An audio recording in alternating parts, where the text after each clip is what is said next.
Hello everyone and welcome back to another video from Apps Academy.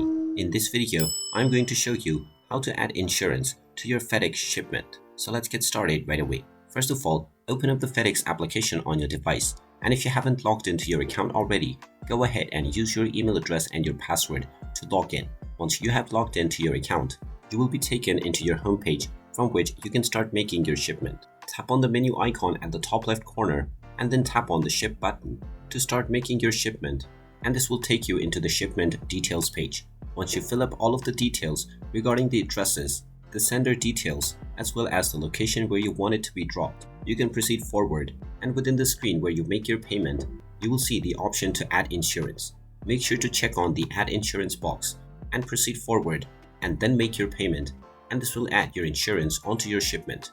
And there you have it. That is how you can add insurance onto your shipment on Fedex.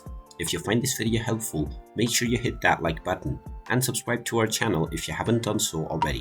Also ring that notification bell to never miss another update from us. Thank you for watching, and I will see you again in the next video.